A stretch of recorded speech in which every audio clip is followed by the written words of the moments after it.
So what would you think if the state built a nuclear power plant in your town? Turns out most North Country people would want to learn more to start.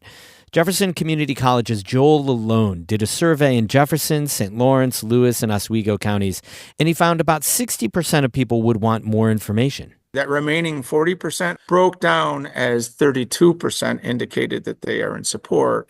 They're confident that they know enough to say that I support, and 8% said that they're confident that they know enough to oppose. There is a movement to attract a nuclear power plant to the North Country, and there are information sessions tonight and tomorrow to educate the public. That's today's story of the day. Support for Story of the Day comes from Long Run Wealth, an SEC-registered investment advisor in Lake Placid, providing comprehensive wealth management, retirement, and financial planning solutions. LongRunWealth.com. And the Devlin Inn and Suites, Lake Placid, welcoming families, athletes, and groups to the Olympic Village, offering Adirondack mountain views and dog-friendly accommodations. TheDevlinNY.com. Hey, I'm David Sommerstein. It's Wednesday, November 12th. First up, quick follow-up on a story from Monday. We heard from Assemblyman-elect Michael Cashman. Well, he'll be sworn in tomorrow morning at 9 in the Capitol Building's Assembly Chamber in Albany. Cashman narrowly beat Republican Brett Davison last week in a special election to replace former Assemblyman Billy Jones. Jones resigned in September to take a job at Clinton Community College. Cashman will resign from his current position as Plattsburgh town supervisor, a position he's held since 2016. A controversial project proposed in the eastern Adirondacks could be headed to a special hearing. A man from Virginia wants to test military-grade weapons in the town of Lewis. At its meeting on Thursday, the APA staff will urge the board to send the project to what's known as an adjudicatory hearing. Emily Russell explains. Michael Hopmeyer is an engineer who does contract work for the U.S. military. For the last 4 years, Hopmeyer has been applying for an APA permit to build a weapons range in Lewis. He owns about 380 acres in the town. Over those years, the agency has issued 6 notices of an incomplete application. Hopmeyer wants to study the internal ballistics of a 155 millimeter howitzer, which is kind of like a modern-day cannon. His application was finally deemed complete this year and is coming up for consideration at the APA's monthly board meeting on Thursday. About 1,400 people submitted public comments on the project in Lewis. According to the APA, only 19 of them supported the proposed weapons range. Instead of sending the project to a vote, the APA wants to do something it hasn't done in more than a decade. Staff is recommending the APA board send the project to an adjudicatory hearing. It would be open to the public. The hearing would be overseen by a judge and would allow both parties to present evidence and arguments for and against the project. Emma Jean Okuski lives in Lewis and opposes the project. She thinks a hearing could help inform the board. I would want to make sure that the APA has all the pertinent information to move forward with this, considering it's going to be an impact on the whole community. In a statement, the APA said the hearing would help address, quote, significant questions surrounding the project. It would also try and tackle the impacts the weapons range could have on the area, from noise pollution to impacts on wildlife, the environment, and recreation in the area. An adjudicatory hearing is important because the APA can't deny a permit without one. There hasn't been a hearing since the agency reviewed the controversial Adirondack Club and Resort in 2011. At a planning forum last year, a lawyer for the APA said hearings take an enormous amount of time and energy, and that the agency had, quote, hearings trauma. The APA board will review the project at its meeting on Thursday afternoon. Emily Russell, North Country Public Radio. A Franklin County man is accused of making a homemade bomb.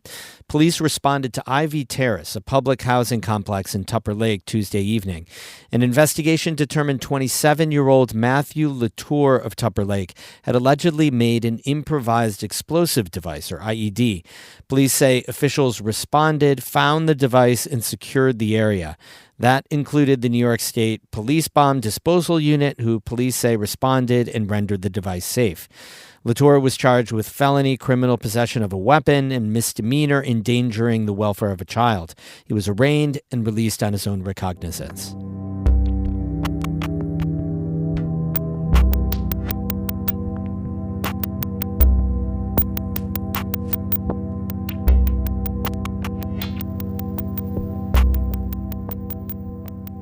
The state is moving forward with plans to build a new nuclear power plant somewhere in upstate New York.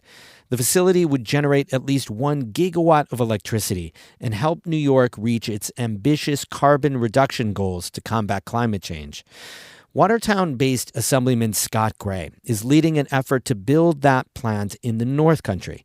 As Catherine Wheeler reports, he's organizing 2 public forums to educate people about nuclear energy. Governor Kathy Hochul says a new nuclear facility would benefit the whole state, but it can only go in one place. And the state wants to make sure that its host community will support it. So in the North Country, Assemblyman Scott Gray is getting to work. In order to raise your hand and say you're willing to host this, the first thing you have to do is understand it. If you think of concentric rings, that's how we're kind of moving this out. This past July, Gray gathered elected officials from all over St. Lawrence and Jefferson counties to start the conversation. Now he's inviting the public to join in, to consider that maybe the North Country can be the home to nuclear. This week, Gray is hosting 2 forums on nuclear energy. He's bringing together industry experts, scientists, and local union leaders. Whatever people's concerns are, they will address things that we've often heard about: environmental impacts, waste, and then we will also talk about the benefits. And then we will have questions from the public. A facility like this could transform a local economy. Gray says it could be a boon for a community searching for a major employer. Nuclear provides tremendous jobs in terms of the construction, and then there are tremendous jobs associated with having the facility here. Probably 200 to 300 jobs with the operation, maintenance, and ongoing operation of the facility. So in and of itself, it's economic development, it's jobs, right? And it's very important to know they're skilled labor jobs. They're not all nuclear engineers, they are trade work. Plus, he says a nuclear power plant could draw in more manufacturers and industries that need a lot of power to produce their goods. Governor Hochul says the New York Power Authority is taking the lead on this project.